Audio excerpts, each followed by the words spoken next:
প্রাথমিক শিক্ষক নিয়োগ মামলায় পর্ষদের আবেদন খারিজ করল কলকাতা হাইকোর্ট। জেনে নিন বিস্তারিত আপডেট এই ভিডিওর মাধ্যমে। তার আগে সকলকে জানিয়ে রাখতে চাই, এই চ্যানেলটিকে যারা এখনো পর্যন্ত সাবস্ক্রাইব করেনি অবশ্যই চ্যানেলটিকে সাবস্ক্রাইব করবেন। ভিডিওটি ভালো লাগলে লাইক শেয়ার কমেন্ট করবেন। ফের আদালতে ধাক্কা খেল প্রাথমিক শিক্ষা পর্ষদ।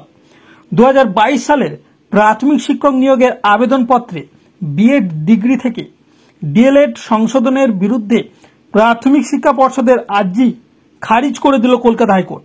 শুক্রবার পর্ষদের আবেদন খারিজ করল কলকাতা হাইকোর্টের বিচারপতি তপব্রত চক্রবর্তীর ডিভিশন বেঞ্চ।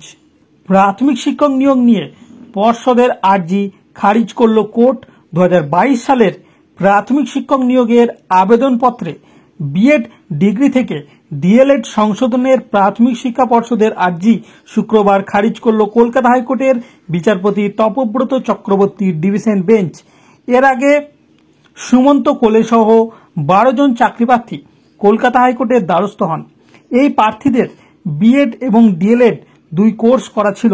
যদিও প্রাথমিক শিক্ষক নিয়োগের বিজ্ঞপ্তি দেখে তারা আবেদনের সময় বিএড কোর্স দেখিয়েছিলেন, সুপ্রিম কোর্টের নির্দেশের পর তারা চাকরি না পেয়ে আদালতের দ্বারস্থ হয়।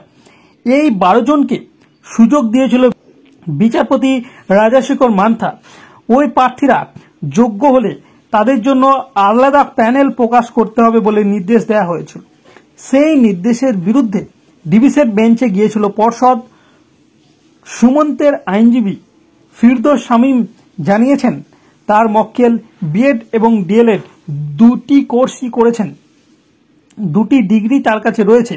পর্ষদ প্রথমে দুটি ডিগ্রিধারীদের যোগ্য বলে জানিয়েছিল, পরে সুপ্রিম কোর্ট জানায় প্রাথমিক শিক্ষা পদে বিএড ডিগ্রি গ্রাহ্য হবে না। এই বিষয়টি আবেদনের আগে স্থির হলে ওই 12 জন আবেদনপত্রের ডিএলএড ডিগ্রি উল্লেখ করতেন।